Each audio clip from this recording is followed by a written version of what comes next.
بیان بھی 2.5 گھنٹے تک ہو چکا ہے.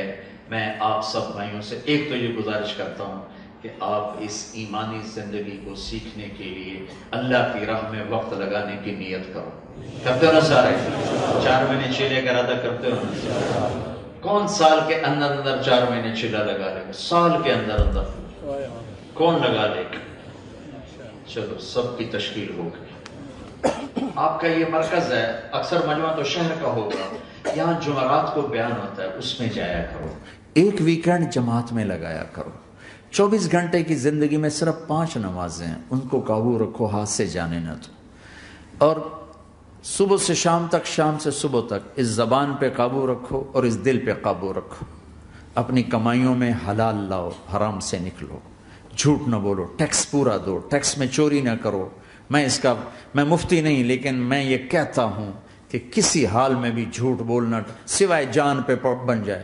جان جا رہی ہو تو اس کے لیے ہاں یہ ایک جگہ جھوٹ بولنا جائز ہے. بیوی ناراض ہو، اس کو راضی کرنے کے لیے بھی شک جتنے مرضی جھوٹ بول. جتنا تمہیں جھوٹ بولنے کا شوق ہے نا، بیوی کے سامنے نکال کہ وہاں سب جائز. اس کو خوش کرنے کے لیے جھوٹ بولنا جائز، باقی کہیں بھی جھوٹ جائز نہیں. پیسے بچا لوں جھوٹ بولوں نہیں، میں نہیں کہتا. تم دو، اللہ تمہیں اور دے گا. یہاں کی لڑکیوں کو دھوکہ نہ دو، پیپر بنانے کے لیے شادیاں کرو. ایک اور بات کہتا ہوں، پاکستان انڈیا میں جائیدادیں بنانا چھوڑ دو. اب تمہاری نسل واپس نہیں جائے گی، یہیں رہیں گی. یہ واپس جا سکتے، لوڈ شیڈنگ میں رہیں گے جا کے. ایک پٹھان کا خرگوش تھا، بھائی پٹھان بھائی ناراض نہ ہونا، اسی لطیفہ. ایک پٹھان کا خرگوش تھا، وہ گم ہو گیا. تو لوگوں نے کہا خان صاحب بڑا افسوس ہے، آپ کا خرگوش گم ہو گیا. کوئی بات نہیں بابا، اس کو نسوار لگایا ہے، جب نشہ ختم ہوگا ہمارے پاس آئے گا. تو اب تمہیں یہاں کی سہولتوں کا نشہ لگ گیا، تم واپس جا سکتے. تو پاکستان میں جائیدادیں بنانا چھوڑ دو، یہاں مال خرچ کرو، جہاں کمایا ہے وہاں خرچ کرو. یہاں کی حکومت کو نفع ہو، یہاں کے لوگوں کو نفع ہو. ہندوستان میں جائیدادیں بنانا، بنگلہ دیش میں، پاکستان میں جائیدادیں تم بناتے ہو، پیچھے قبضے ہو جاتے. اور کئی دفعہ میرا ماموں کا بیٹا یہیں رہتا، وہ پیچھے پلاٹ بنا کے ادھر آتا، پیچھے 4 دیواری ہو کے قبضے ہو چکے ہوتے. اب سال 2 سال کیس لڑتے رہو. یہاں خرچ کرو، یہاں غریبوں کو دو، یہاں مسجدیں بڑی بناؤ. دیکھو اتنی بڑی مسجد کتنی چھوٹی ہو گئی. اسکول بناؤ، اپنے کالج بناؤ، یونیورسٹیز بناؤ. جو پاکستان انڈیا بنگلہ دیش سے آتا ہے، میں ہاتھ جوڑ کے ان سے معافی مانگتا ہوں، چندہ یہیں دو، اس مسجد کو دو. کتنی بڑی مسجد ہے، یہاں کتنے مدارس ہیں، ان کو چندہ دو. کتنے غریب لوگ ہیں، ان کو دو. اپنی زکوٰۃ یہیں خرچ کرو، اپنے صدقے یہیں خرچ کرو. ہاں کوئی آفت آ جاتی ہے ضرور کرو، تمہارے پیچھے رشتہ داروں میں کوئی تکلیف آ جاتی ہے ضرور خرچ کرو، لیکن جائیدادیں بنانے پر مت خرچ کرو. تمہیں ہمدردانہ مشورہ دے رہا ہوں. اور جو وہاں سے چندے مانگنے آتے ہیں، مسجد بنا رہے ہیں، مدرسہ بنا رہے ہیں، ان سے کہو جی 18 کروڑ آدمی نہیں بنا سکے تو میں کہاں سے بناؤں. انہیں سے کہو وہ آپ کو بنا کے دیں. میں آپ کو دیانتداری سے یہ بات کوئی نہیں ہے، یہ جرات کوئی نہیں کرے گا. میں آپ سے دیانتداری سے بات کہہ رہا ہوں. اور اکثر یہاں سے پیسہ جاتا ہے فضولیات میں خرچ ہو جاتا، چاہے کوئی چندہ لے کے جاتا ہے، جو کہ ویسے جاتا. اور یہ میں میرپور گیا، میرپور تو میرپوریوں کے گھر دیکھے، 2.5 3 کروڑ کے گھر بنے، اندر بھینسیں بندھی ہوئی. میں کہا ایک کام تھا 2,500 ہی ہو سکتا. ساری دنیا میں لوگ مکان کرائے پر دیتے ہیں اور وہاں کرائے پر بلاتے ہیں کہ کرایہ لے لو، یہاں رہو. اب بھائی تم نے پاکستان جانا ہے، انڈیا جانا ہے، بنگلہ دیش جانا ہے، تو ایک گھر بنا لو چھوٹا سا جس میں تم خود جا کے رہ سکو. لیکن وہاں تم جائیدادیں بنانے کی فکر کرو تو یہ پاگل پن چھوڑ دو. تمہاری نسل واپس نہیں جائے گی، نسوار لگ گئی ہے.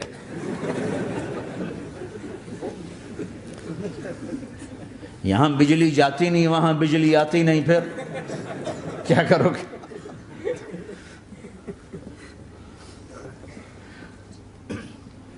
تو اپنی دنیا کے بھی سمجھدار بنو.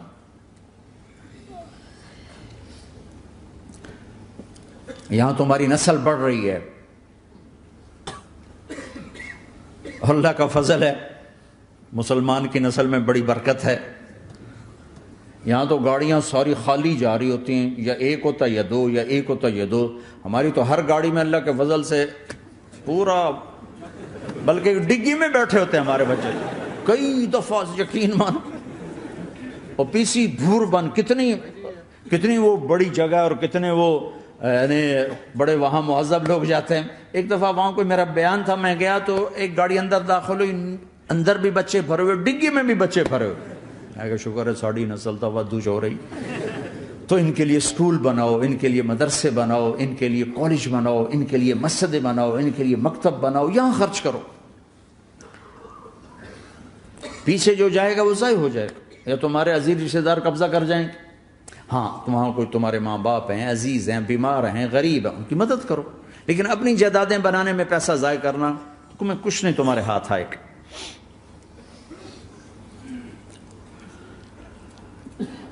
نیت کرتے ہو سارے؟ اب ایک آخری بات کہہ کے دعا کرتا ہوں کہ دیکھو بھائی بہت بڑا مجمع ہے اور ماشاءاللہ 95% مجھے نوجوان نظر آ رہے ہیں.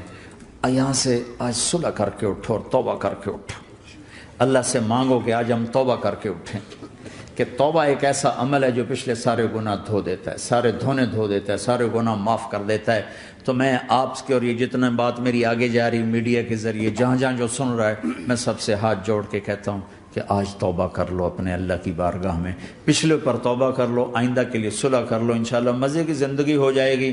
میں اللہ پہ قربان جاؤں، صدقے جاؤں کہ اس نے بھی توبہ کا دروازہ ایسا کھلا رکھا ہے، نہ کوئی عدد کی قید ہے، نہ کوئی عمر کی قید ہے، نہ یہ کہتا ہے 1000 دفعہ توڑ دی تو پھر قبول نہ ہوگی، نہ یہ کہتا ہے 60 سال عمر گزر گئی تو پھر توبہ قبول نہ ہوگی، بلکہ کہتا ما لم یغرغر، جب تک تیرے گلے کا سانس باقی ہے تیری توبہ کا انتظار رہے گا. اور پھر ساتھ یہ کہتا ہے کہ تو اتنے گناہ کر کے زمین سے اٹھا کر آسمان کی چھت کو لگا دے، پھر ایک دفعہ کہہ دے یا اللہ معاف کر تو میں سارے ہی معاف کر دوں گا، ولا ابالغ، مجھے پرواہ بھی نہیں ہوگی، پرواہ بھی نہیں ہوگی. میرا ایک شاگرد ہے کراچی میں، اس کے مسجد کے ساتھ ایک عورت تھی، وہ لڑکیاں سپلائی کرتی تھی. کس قدر بدترین کام. اس نے، میرے شاگرد نے اس عورت کے بیٹے سے دوستی لگائی اور اس کو میرے بیان کی کیسٹ دے دی. اس نے کہا یہ سن لینا. اس نے گھر میں جا کے لگا لی. اس کی ماں کام کرتے ہوئے چلتے پھرتے سن رہی، کانوں میں آواز پڑ رہی. تھوڑی دیر کے بعد وہ آ گئی، کہنے لگی مجھے بھی سنا. تو اس نے سنی، پھر کہنے لگی دوبارہ سنا، پھر دوبارہ سنی، پھر کہنے لگی ایک دفعہ اور سنا، پھر ایک دفعہ اور سنی. کہنے لگے یہ کون ہے؟ کہ پتہ نہیں کون ہے. کہ کس نے دی؟ کہ یہ مولوی صاحب جو مسجد کا اس نے دی. تو اس نے بیٹے کو لیا اور مسجد کے دروازے پر آ کے، لوگ تراویح پڑھ کے نکل رہے تھے، انہوں نے کہا میں یہاں کے امام سے ملنا چاہتی ہوں. تو آ گیا، امجد نام ہے اس کا. کہا مولوی صاحب یہ کیسٹ آپ نے دی ہے؟ کہا جی. یہ کون ہے؟ کہ میرا استاد ہے. کیا نام ہے؟ طارق جمیل. کہ اس نے کہا ہے کہ جتنے بھی گناہ کرو توبہ کرو تو قبول ہو جاتی ہے، تو میری توبہ قبول ہو سکتی ہے؟ تمہیں تو پتہ میں کیا کرتی ہوں. کہا ہاں بی بی توبہ تو سب کی قبول ہے. کہ اچھا پھر میں تمہیں گواہ بناتی ہوں، میری توبہ، میری توبہ. اور اگلے دن مسجد میں آنا شروع کر دی تراویح میں، اور دعا کرے یا اللہ اگر میری توبہ قبول ہے تو مجھے اٹھا لے، اگر میری توبہ قبول ہے تو مجھے اٹھا لے، اگر میری توبہ قبول ہے تو. زور زور سے دعا کرتی. عورتوں کے اس میں جدھر عورتیں نماز پڑھتی تھی، 29 کی رات سجدے میں اللہ نے اس کو موت دی تھی. ساری زندگی لڑکیاں سپلائی کی اور موت آئی رابعہ بصری جیسی. توبہ ایسی چیز، اے اللہ میری توبہ قبول ہے تو مجھے اٹھا لے. 29 کی رات سجدے میں اللہ نے اس کی روح کو قبض کیا. تو میرے بھائیوں بہنوں، جتنا مجمع آپ موجود ہو، جتنا اس کے ذریعے سے سن رہا ہے، آج توبہ کر لو. پتہ نہیں نہ جانے بلا لے پیا کس گھڑی، پتہ نہیں رب کا بلاوا کب آ جائے. تو ہم توبہ کر لیں اور اپنے مالک کو راضی کر لیں. تو نیت کرتے ہو میرے ساتھ؟ سارے کرتے ہو نا؟ تو کہو یا اللہ میری توبہ، پھر کہو یا اللہ میری توبہ، پھر کہو یا اللہ میری توبہ. اللہ کی قسم اگر دل سے کہا ہے سب معاف ہو. میں نواب شاہ میں تھا تو ایک وڈیروں کو جمع گیا. وڈیرے مسجد میں تو آ نہیں سکتے، سندھی وڈیرے، تو ہم نے ایک وڈیرے سائیں کے گھر میں ہی بیان رکھ دیا. تو وہاں آ گئے سارے. تو ایک وڈیرے کو لے کر بڑی مونچھیں اور جلالی چہرہ اور بہت غلط زندگی. میں نے بیان کیا، وہ بیان میں روتا رہا۔ جب میں نے کہا ہاں بھائی توبہ، میں ہر بیان میں یہ کرتا ہوں کوشش، شاید کوئی ایک آدمی میرے ذریعے سے توبہ کر جائے تو میری بخشش کا سامان بن جائے، تو اس نے زور سے کہا اللہ سائیں توبہ، اللہ سائیں توبہ، اللہ سائیں توبہ۔ ساری زندگی کی غفلتیں تھیں۔ گھر گیا اور یہ ظہر پہ بیان ختم ہوا ہے اور مغرب پہ اس کی موت واقع ہوگی۔ ساری زندگی گناہوں میں گزار کے وہ گیا جنت میں کہ توبہ تہدم ما کان قبلہا، کہ توبہ ہر گناہ دھو دیتی۔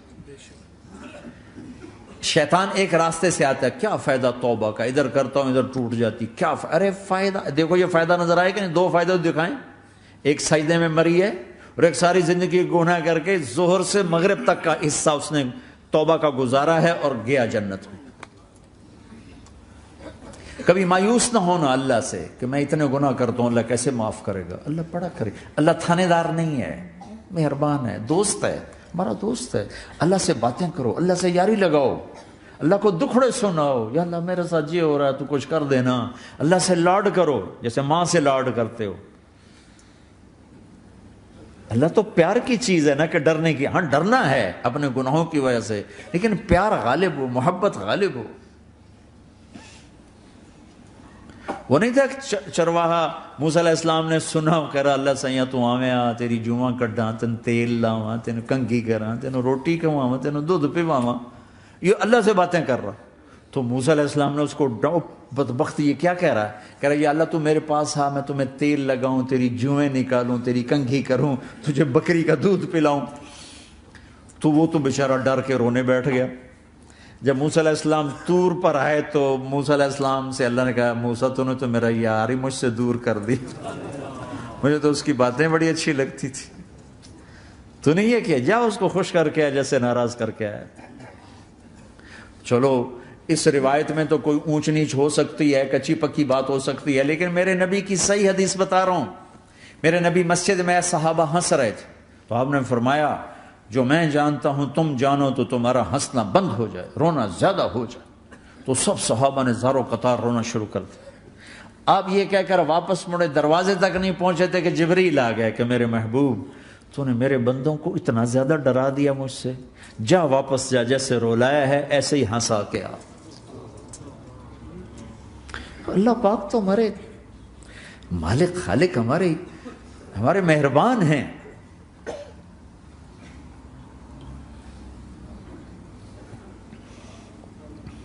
اللہ کو نہیں سنائیں گے تو کس کو سنائیں گے؟ تو جب کبھی توبہ ٹوٹ جائے اللہ کے واسطے مایوس نہ ہونا، پھر کر لینا، پھر کر لینا، پھر کر لینا، معاف معاف معاف۔ پتہ نہیں کون سی توبہ پکی ہو جائے، پتہ نہیں کون سی توبہ پکی ہو جائے۔ تو نیت کرتے ہو سارے بھائی؟ اب بہت بڑا مجمع آئے ہو، چھوٹا سا دو چھوٹے سے تبلیغ کے کام، ایک جمعرات کو مرکز میں جاؤ، ایک 3 دن ہر مہینے لگاؤ، ہر مہینے کسی بھی جماعت کے ساتھ چلے جاؤ، تو انشاءاللہ آپ کو فائدہ ہوگا۔ جس جماعت میں 3 دن میں لگے اور میں نے کہا میں 4 مہینے لگاؤں گا، 4 مہینے اللہ نے تقدیر لکھی تھی، تو میں آگے چلا گیا رائمنڈ سے مل گئی جماعت، سارے ان پڑھ، سارے بڑی میری عمر 18 سال اور سب 40 سال سے اوپر، 60 70 اور سب ان پڑھ اور سب ڈیرہ اسماعیل خان کے دیہاتی، اور اتنے غصے والے کہ جماعت میں روز لڑائی ہوتی تھی۔ ایک آدمی چائے نہیں پیا کرتا تھا تو وہ روزانہ کہتا چائے کیوں بنائی ہے میری چوانی واپس کرو، 4 آنے میرے واپس کرو، تو 4 آنے روزانہ واپس لیتا تھا، باقاعدہ 4 آنے اس کو روزانہ واپس کیے جاتے تھے کہ میں چائے نہیں پیمڑی، میری چوانی واپس کرو۔ اور جماعتوں میں جھگڑا ہوتا ہے کہ تم نے کھانا اچھا نہیں بنایا، اس جماعت میں جھگڑا ہوتا تھا کہ کھانا اچھا کیوں بنایا، اس پہ لڑتے تھے کہ خرچہ زیادہ ہو رہا ہے۔ اور خرچہ کتنا ہوا تھا؟ 1 مہینے کا سفر، جانا آنا بس کا، جانا بس کا آنا، اور اس زمانے میں کوئی کھلانے والے ہیں، سب خود پکایا، 2-4 جگہ کہیں ضیافت ہوئی، 27 روپے ٹوٹل خرچ ہوا تھا۔ کہ زیادہ خرچہ ہے، روز لڑائی، روز لڑائی۔ ایک اس میں رانگڑ تھا، اس کو اذان کا بڑا شوق تھا، وہ جاتے ہی اذان دینی شروع کر دی. وہ بھائی اللہ کے واسطے اب بھائی تو مسجد کے معاملے میں دخل نہ دے، کیوں نہ دوں؟ گردن لمبی ہوگی، مؤذن کی گردن لمبی ہوگی، میں تو دوں گا.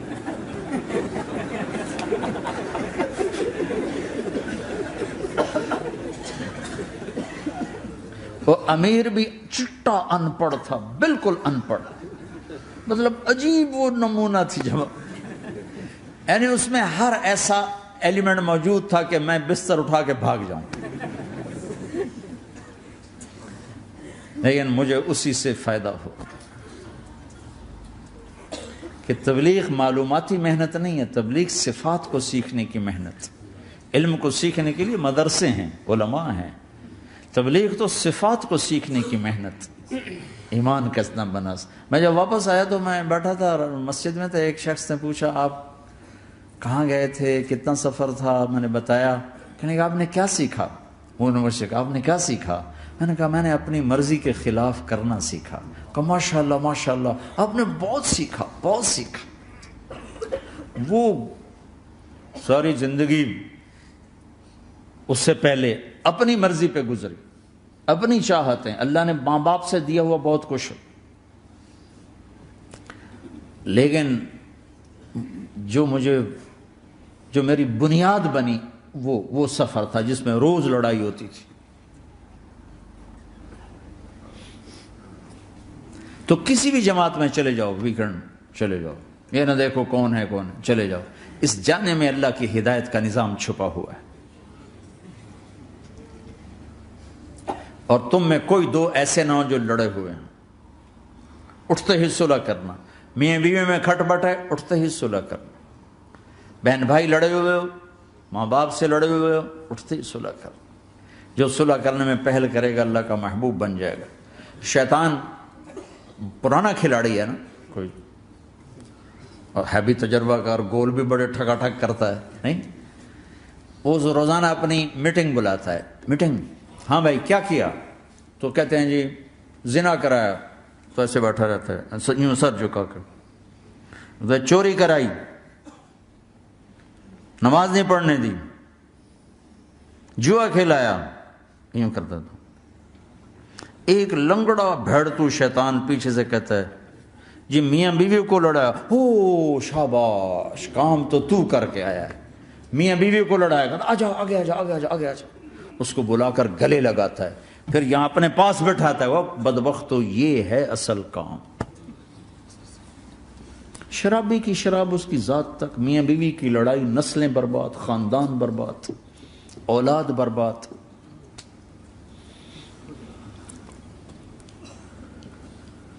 تو آپس کا معاشرہ بناؤ، اسلامی معاشرہ بناؤ، محبت والا، درگزر والا.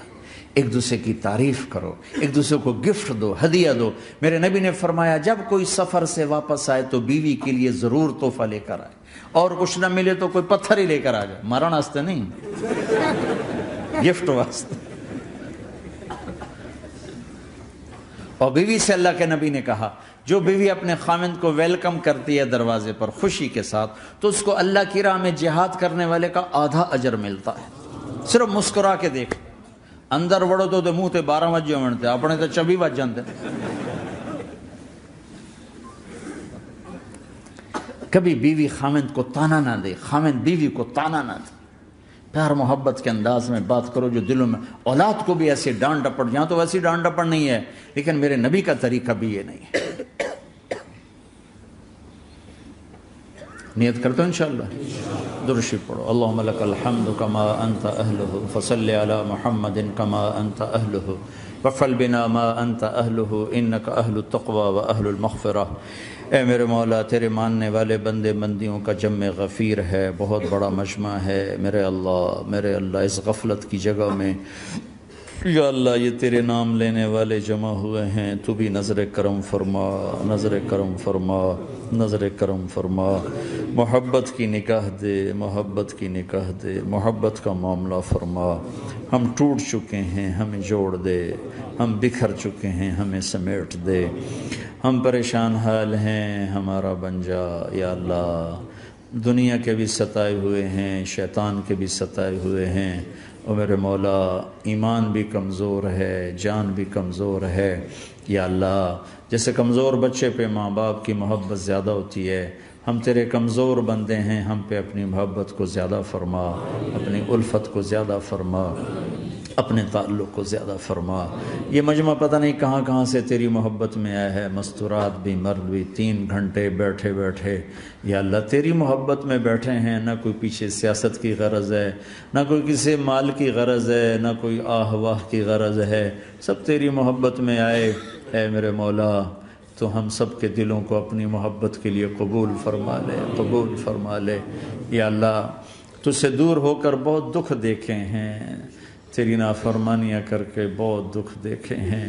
اے میرے آقا، اے میرے مالک، اے میرے مالک، پتہ نہیں کب تیرا بلاوا آ جائے، تیری عزت کی قسم ہم یہ غفلت کی موت نہیں مرنا چاہتے، ہم یہ غفلت کی موت نہیں مرنا چاہتے، لیکن میرے مولا نفس ہمارے اوپر غالب ہے، ہم سے طاقتور ہے، ہمیں گرا دیتا ہے۔ ہم ہر دفعہ توبہ بھی کرتے ہیں، پکی نیت بھی کرتے ہیں، لیکن یا اللہ یہ نفس ہمیں گرا دیتا ہے، شیطان اوپر گرا دیتا ہے۔ اے میرے مولا، اے میرے آقا، ہم پہ نظر کرم فرما۔ جیسے ٹانگوں سے کمزور چلتا ہے تو گر جاتا ہے، ایسے ہی ہم ایمان کے کمزور ہیں، 4 قدم آگے چلتے ہیں تو 50 قدم پیچھے جا گرتے ہیں، ہر دفعہ تجھ سے وعدہ کرتے ہیں پھر ہر دفعہ توڑ کے بیٹھ جاتے ہیں۔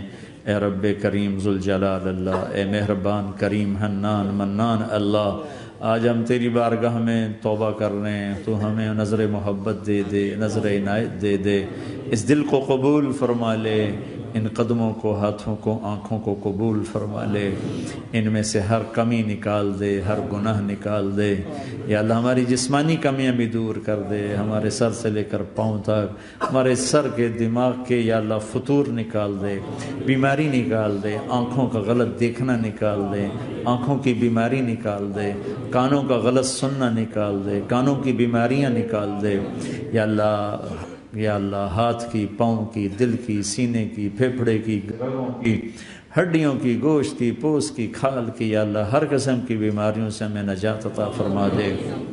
یا اللہ اس مجمع کی حفاظت فرما، ان کی نسلوں کی حفاظت فرما، جو ہمارے بچے اس ماحول میں گم ہو گئے ہمیں واپس عطا فرما دے، جو بچیاں اس ماحول میں گم ہو گئیں ہمیں واپس عطا فرما دے، اور جو تیرے دین پر جمے ہوئے ہیں انہیں ہمت عطا فرما، انہیں روشن نشان بنا، انہیں مشعل راہ بنا، انہیں ہدایت کا نمونہ بنا، ان کو ہدایت کا چلتا پھرتا یا اللہ نمونہ بنا دے، ہدایت کا سورج بنا دے۔